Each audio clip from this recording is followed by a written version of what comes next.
We are talking trades this morning on Locked On Predators. It is a way too early look at what the Nashville Predators can do at the trade deadline. Should they buy? Should they maybe sell some people if they're rebuilding? Should they kind of wait and see what's going to happen? We're going to be talking about that today, plus maybe a couple of names we'd like to see in the mix for Nashville. Plus, it's game day. The Predators take on the Edmonton Oilers tonight, a team they have had a lot of trouble with over the past couple of years. Can the Preds turn the tide? We'll talk about that. That's all coming up today on Locked On Predators.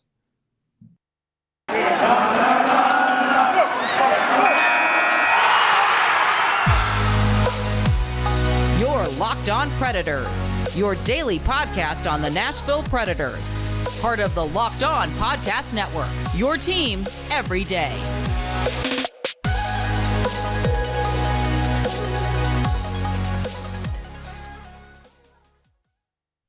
Well, thanks as always for making Locked On Predators your first listen of the day. I'm Nick Morgan. I'm a writer and editor at ontheforecheck.com, and I have a partner in crime who would like to see it head to all these West Coast games for bedtime purposes.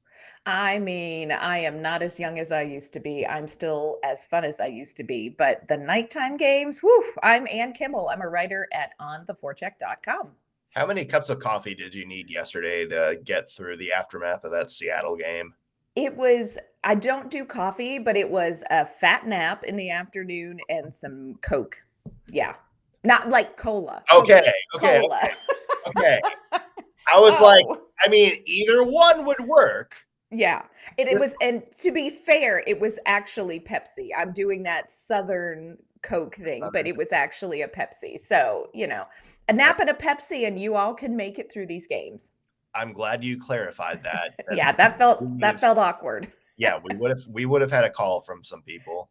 Yes. Speaking of calls, trade calls. Mm-hmm. Today we are talking the NHL trade deadline. The Predators are kind of in a weird spot. The deadline's coming up in March, but the Predators are a team that we thought before the season we're going to rebuild. Of course, we have the Filip Forsberg contract coming up. But the Predators are suddenly in contention for not only a playoff spot, but a pretty good playoff spot. So what we thought we'd do today is just kind of take a way too early look at the trade deadline. And, let's kind of frame it like this, and let's assume the Predators are kind of at the pace they're at now. So they're going to be, at the very least a wild card team, potentially maybe the number 2 seed in the Central Division.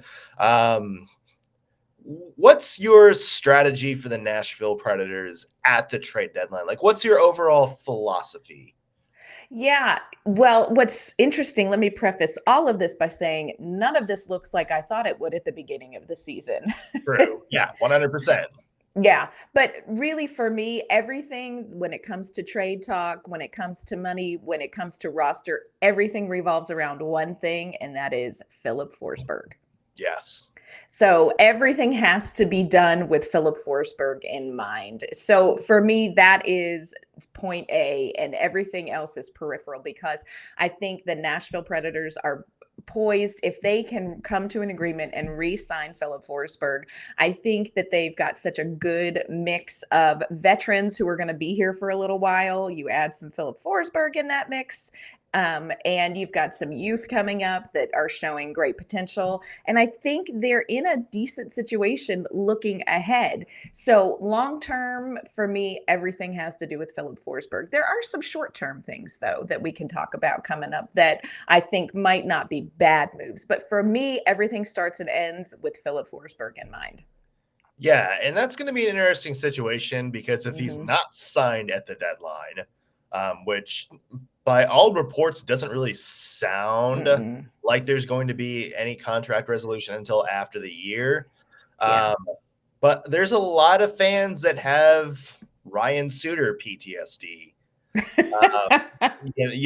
where it's just like they saw the hole the Predators were kind of put in by not trading him when it became kind of clear he wasn't going to re-sign.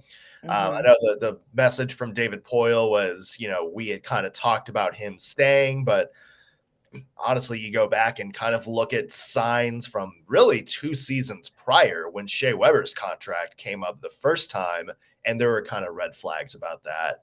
And so I think a lot of teams are kind of, or not teams, but a lot of fans are kind of seeing that same vibe, that kind of non-committal, let's see Yes. how it goes from Forsberg's camp. And look, I don't know Filip Forsberg personally. I'm not in his contract camp, so I don't know what's going on behind the scenes. I could be completely wrong about that, but it certainly seems like, it's from everything that's come out, from everything that we've gathered, it kind of seems like it's going to be sort of a, from his end, wait and see. And that does put the Predators in a bad spot because, if he's not coming back and you really are serious about kind of rebuilding the direction of your team, that is somebody who is going to net you a pretty big package at the deadline, especially because he's having a career year. But at the same time, if you're the Nashville Predators and you're one of the top seeds in the West and you've knocked off a lot of heavyweights around the NHL already this season, sometimes very shorthanded, then are you really going to give up one of your best players at the deadline? And what kind of message does that send to the rest of the team? Yes. And I think it's so tricky because the language around signing Filip Forsberg has been very different than the language around Mattias Ekholm preseason. Mattias Ekholm was very open about the fact that he wanted to stay here in Nashville. And I felt like there were enough quotes kind of dropped here and there where everybody had a sense that this is something that's going to get done. And we haven't really had that with Filip Forsberg in his camp. So it feels a little uncertain. And I agree with you. I think the idea of trading away Filip Forsberg seems ridiculous to me right now. But you could get a lot if somebody wants Filip Forsberg in the way that he is playing right now. There is a good, hefty, meaty trade to be made there. But I don't want to see it done. I want to see Filip Forsberg signed. And here, I think the Predators are poised. And I think it helps to see the way the season has gone, because I think you can see that this is a team, barring major injuries and with a few little additions and possibly subtractions here and there, this is a team that you may have as a viable Central Division Western Conference contender for a couple of years. So hopefully the future looks bright enough that Filip Forsberg is going to stick around and David Poile is going to be willing to, open up the wallet and see what we've got in the coffers for him. Yeah. And that's the other thing too. It's like, if you do trade him, we talked about what message that sends to your team. You're basically signaling, it's like, look, we appreciate all the stuff that you've bought into. We appreciate you having career seasons and we appreciate you believing in this team, but we're going to kind of cut everything and rebuild anyway. Yes. You talk about how much work John Hines has done to kind of get people to buy into what the Preds were doing. If you trade Filip Forsberg and where the Preds are at right now, that's gone. That is 100% gone. Everybody checks out. And you can write that down. Like, if Filip Forsberg gets traded at the deadline and the Predators are playing as well as they're doing right now, you're going to have major problems with the Nashville Predators. So with that in mind, I kind of think David Poile's decision is made. Like, I don't think you can trade Filip Forsberg. Now, if we get into a situation where the Preds lose like 12 straight, they completely fall off a cliff, then maybe you have to go back and check and see. But no, I think Poile's decision is made. You kind of have to assume Filip Forsberg's going to be here at least through the end of the season, wherever that is, and then you just kind of hope and pray that it all works out. That's pretty much as you can do in that situation. So with that in mind, we're going to talk about what the Predators' strategy should be in terms of who they go after, Should they go after a big fish and kind of just go for it? Maybe saying, hey, if this is the last run with Forsberg, let's see how much we can get out of it. Or do you be a little bit more cautious, think of the future, maybe bring in a rental here or there, or, just a smaller piece to kind of round out the lineup? Plus, we also have a preview of the Predators versus Oilers tonight. Before that, though, we want to wish you a happy betting new year from our friends at BetOnline. Yep, it's the NFL playoffs in full swing. We got the championship weekend this weekend. Titans fans, Oof. let's pretend like that's not happening. But if you want to put some money down, BetOnline remains your number one spot for all this best sports wagering action for 2022. It's a new year, and that means there's a new updated desktop and mobile website to sign up today. And if you do, you'll receive a 50% welcome bonus on your first deposit. Yep, if you listen to us and think you pretty much know what's going to happen in Preds versus Oilers tonight, all you have to do is sign up and use promo code LOCKEDON, and you get 50% on whatever you put down. From football, basketball, hockey, boxing, UFC, right to your favorite Vegas casino games. Don't wait to take advantage of all the amazing offers available for 2022.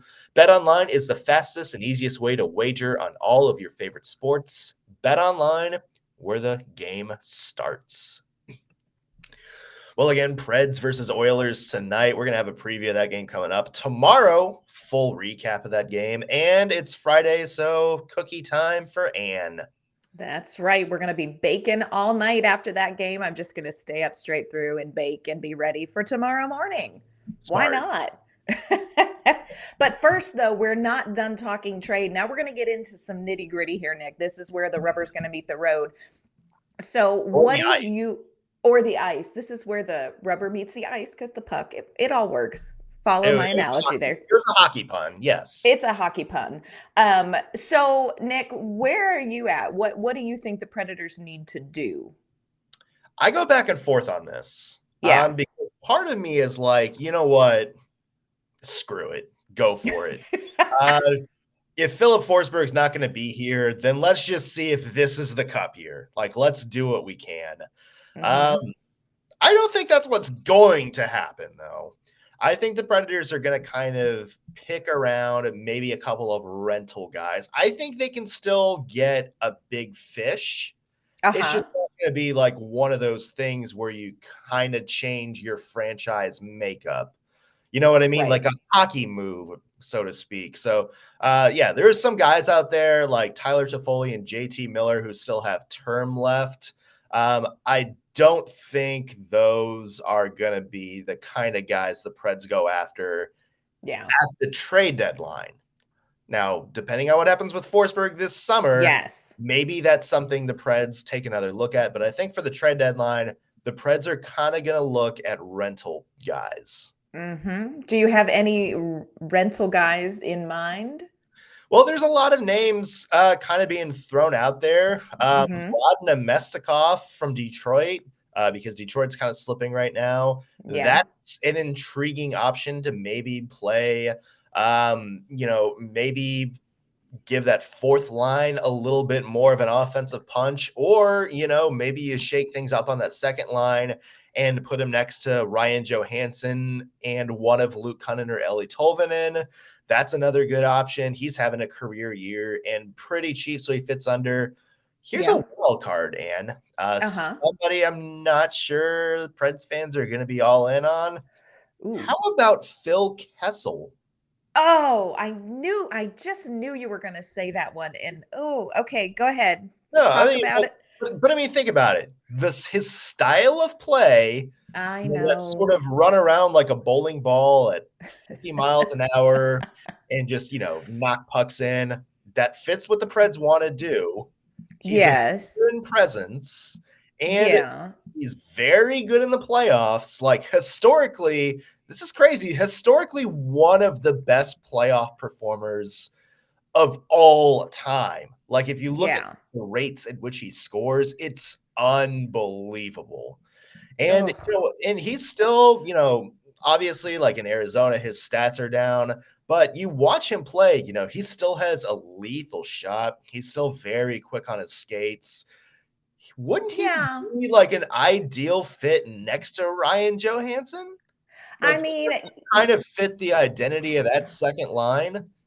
I'm not saying you're wrong. I'm saying I don't like it, but I'm not Yeah. saying you're wrong because I do think style of play is going to be key. I don't think you are going to see them bring in anybody who is not a herd line style of player. They're just not going to do that. Um, Phil Kessel, oh, he's a little bit in my imaginary backpack of hockey grudges, but I would consider that. The other one, speaking of Arizona, another one I just want to toss out is Lawson Krause from Arizona.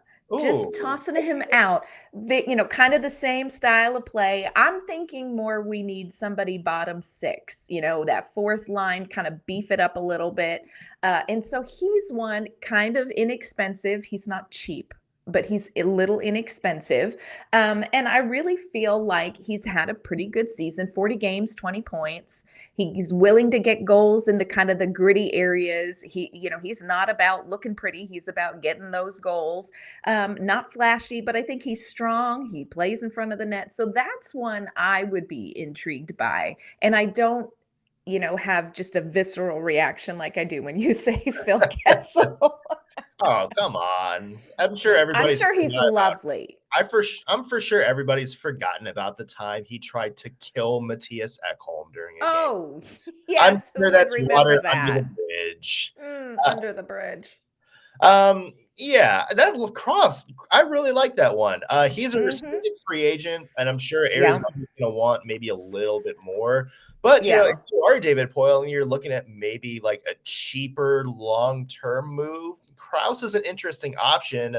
Plus, yeah, I mean, he does fit that Predators identity very Yeah. well. And, if he does kind of wind up on that, I guess you call it the fourth line, with Yeah. Cousins, that gives that fourth line a little bit of a different look. It's less of just a, hey, here's some fringe Milwaukee or taxi squad guys and Right. Bill Tomasino. He gives you kind of a little bit of a legitimate scoring line. And then all of a sudden, the Predators have four lines that can go Yes. out there and score goals with a different context than how we were talking about that 3 years ago. Uh, Yeah. and what's your thoughts on defense? Because we had talked about, back when Ekholm was out with COVID and Fabro's on IR, unfortunately Yes. still on IR. We were talking about maybe the Predators' defensive depth got exposed a little bit. Would you do anything to kind of maybe add one more person there? You know what's so interesting about the defense, and this is the part about trade talks that causes me angst, is because I think if defensively we're a healthy team, I don't think you have to do much. I really don't. If we had Fabro back, I feel like we don't have to do much. And I feel like we've got some guys in the pipeline. I think Tennyson has done well. Phil Myers has not panned out quite like I think people thought, but maybe with a little bit more time. And you've got some guys down in Milwaukee. We saw Jeremy Davies. You've got David France. So you've got some other younger players you could pull up and kind of put in there. But I love who we have when we're healthy. It's the when we're healthy. And, with this COVID season, you just can't bank on that. And so I can see the Predators looking for a D man to kind of have in the mix. But it's tricky because you don't want to go out and get, a first or second pairing kind of guy and have him sitting in the wings. And I don't know, I don't know where you plug somebody in and shift the lines because I think the lines or the pairings are great when everybody's healthy. So I go back and forth on the defenseman. I Yeah. don't know. Where do you land on this? Because Well, I struggled with this. well, I can see your way of thinking. And Mhm. here's kind of my mind. If the Predators bring in somebody and everybody's healthy, that's I would say, your fifth defenseman. Ooh. Somebody, he's still on the third line, but he's somebody that can maybe be a key special teams person and still play like 19, 20 minutes a game, like be a minute muncher. That way you're not having to have Roman Josi, Matthias Ekholm, Alex Carey out there for 25 minutes a night during a playoff stretch. Now, I can totally see the Predators being content with Benning and Borowiecki on that bottom pair and maybe do like what they did the past 2 years when they brought in, Erica Branson last year just to kind of be the insurance guy. Right. But, it also wouldn't surprise me if they kick the tires on some guys around the league. There's some intriguing rentals. Mark Giordano, of course, is one that comes to mind. He won the Norris the year before Roman Josi did. He's somebody that's in the Kraken right now. Seattle sounded like they kind of took him in the expansion draft for the sole purpose of, trying to get something from him at the deadline. There are rumors that they kind of, I guess, threatened Calgary during the expansion draft. That sounds like an intense word, but they were basically hey, we're going to take Giordano unless you give us, this pick and this pick. And Calgary's like, no. So it kind of gives you the value that maybe his value's not what the Kraken thought they were, but he's still an interesting option with a lot of experience. Another person that I think might play well next to somebody like Matt Benning is Nick Leddy from the Red Wings, another Red Wings guy. But he's a very offensive-minded defenseman. He's solid defensively. Like he's somebody who can definitely hold his own in the zone, but very good at breakouts. That's somebody else who kind of gives you another option on the Preds power play. We look at maybe the Preds second power play unit, maybe needing a tweak or something like that. And somebody that complements Benning very well. So one of those two guys as a rental, I wouldn't mind seeing the Predators kick the tire on. It just it depends on what the Preds are willing to give up. And I guess this is kind of like the next topic, Anne, but if you're the Preds, you probably don't want to trade away your first round pick unless it's a hockey move, which we don't think they're going to make. You probably don't want to trade any prospects because, the prospect pool is better this year than it was 3 years ago. But you still don't want to mess with that pipeline. It's getting some momentum right now. So I would say if you're the Preds, you probably want to stick to, let's say, no higher than a second round pick, shall we?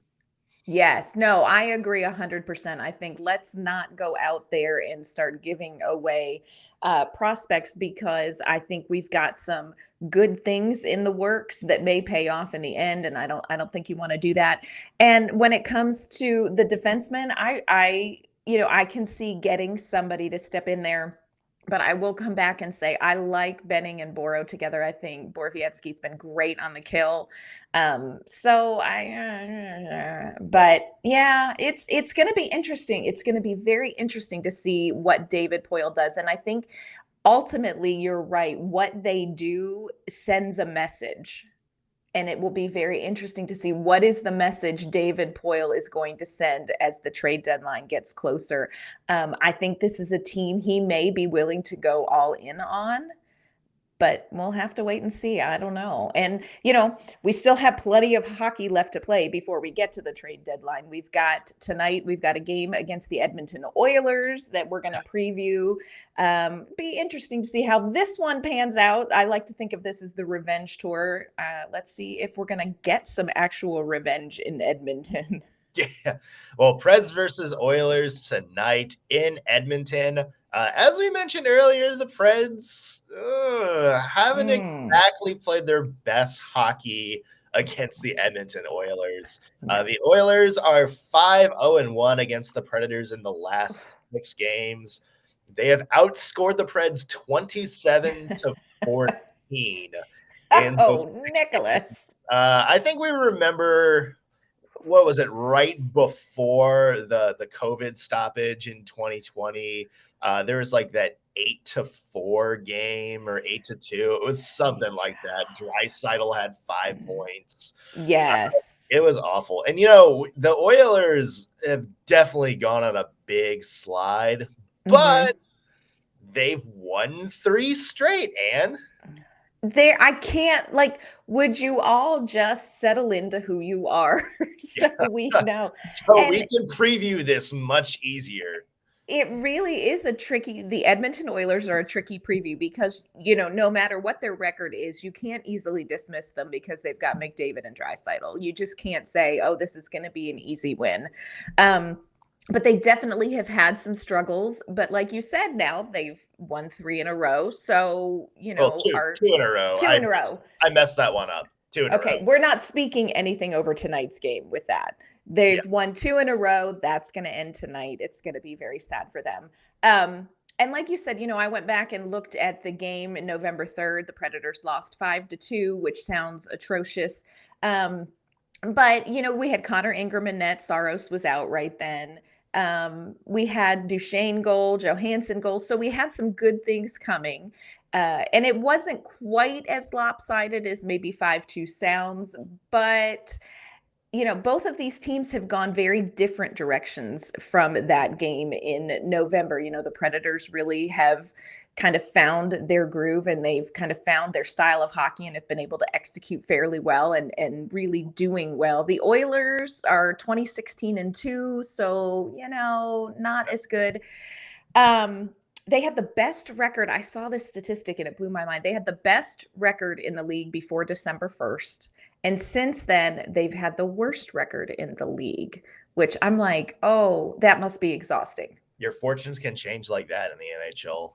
Yep. Welcome to hockey. I think some of that is they've had some goaltending struggles with injuries and just with not solid performances in net. So I think that's a part of it and hopefully something that the Predators can sort of capitalize on. But what are they going to need to do to win tonight, Nick? How are you looking at this one tonight? Well, it's going to come down to goaltending. Mm-hmm. Again, and I'm sorry to be cliche, but it's really a tale of two goaltending situations. Yeah. The Predators, UC Saros, one of the best in the league, a guy who can routinely steal games. Goaltending, yes, meanwhile, has been the Achilles heel for the Edmonton Oilers. And I feel like I could have just inserted that clip from any time we've talked about the Oilers over the past 5 years. For sure. Yeah, Mikko Koskinen is not having a good year. Stuart Skinner is okay. He is having an okay year, but certainly not playing well enough to single-handedly solve all of the Oilers' defensive problems. And then you have Mike Smith on injured reserve. He wasn't doing that good beforehand. So, yeah, if you're the Preds, what did we talk about the last couple games, Ann? Just put the puck on net. Good things happen. On the net. Just put the puck on net. That's going to be a key for the Predators tonight is just don't overthink, just shoot. Because the Oilers' goaltending situation is not great. Now, that I'm not saying do what you used to do and just kind of have a NBA three-point contest from the blue line and hit them deep from the blue line every single time. But, if you get into a pretty decent scoring opportunity, just shoot it. Just shoot it. You might get a rebound. You might get, sort of a weird bounce. Or because it's Mikko Koskinen and Stuart Skinner, they might just completely whiff on the puck and it goes in. We saw that play out against Seattle, didn't we? Where the Preds just kind of said, you know what, let's calm down and just focus on getting shots on net. And then that's when some of those weird goals started going past Philip Grubauer. I think it's going to be the same thing for Edmonton tonight. There's going to probably be some iffy goals on Edmonton. Yeah, no, and I really agree with you. This is a situation where you don't have to get super tricky to move the goaltender. I think put the puck on the net and have some guys in the area for the gritty goals. Now, I do think the Predators are going to have to be careful on things like committing penalties. Gentlemen, control your stick. Come on, let's not have some stick penalties because, this is a team that's good on the power play. Let's not give them any opportunities and let's not force UC Saros to win this game for us. Let's all just contribute and win this game and be careful with defensive breakdowns because, when you've got McDavid and Draisaitl, you just always have to be solid defensively. Yeah, we haven't talked about those two guys. But another reason for the Oilers skid was they had sort of cooled down Mm-hmm. a little bit. Somebody mentioned Connor McDavid for a while had 0 points for a couple of weeks after he did the whole Evander Kane. Well, Oh. people are just going to have to deal with it. That press conference. And it was kind of justice for him to kind of go to a scoring run. But he's also got Mm-hmm. 4 points in the last 2 wins. Leon Draisaitl has 5 points in the last 2 wins.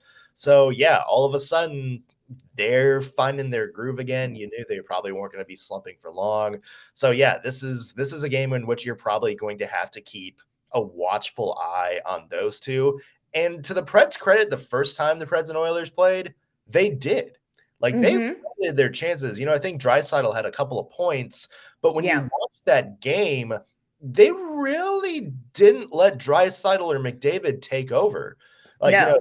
they were on him. And I think you break it down like 5-on-5, and the Preds actually had more chances than McDavid Mm-hmm. and Draisaitl did when they were on the ice. So, yeah, I mean, this is one of those things where you just kind of have to be like, you know what? McDavid and Draisaitl are two of the best players in the league. The Oilers also don't have a lot of best players in the league beyond those two. So you know Right. what? Let's do what we can to keep these two contained and try Yes. to make somebody else on that team beat us, a team that doesn't have any depth whatsoever. Yeah. Yeah. And I think Nashville can definitely take advantage of some of the defensive breakdowns that it seems like the Oilers can kind of struggle with. Backdoor, sometimes they're leaving that back door open. Sometimes they just evacuate the slot, which I'm fine with for our sake. But I think there are some opportunities here for people like Matt Duchene and Filip Forsberg to really create some magic offensively as well. So I think this is a great opportunity for the Predators to sort of change the narrative on the Edmonton Predators series as they go. And hopefully, if they execute well and kind of play their style of hockey, this will be an interesting game, a fun game. Let's hope to recap tomorrow. Yeah, certainly expecting a lot of fireworks, that's for sure. Yes. Well, it is a game in Edmonton. It is a 8 o'clock Central puck drop. So be sure to tune in at 8 o'clock. You can find the game on all your normal places. In the meantime, Anne, where can the fine people find you? You can find my work at ontheforecheck.com, and you can always find me on Twitter at AnnK_Mama on Ice.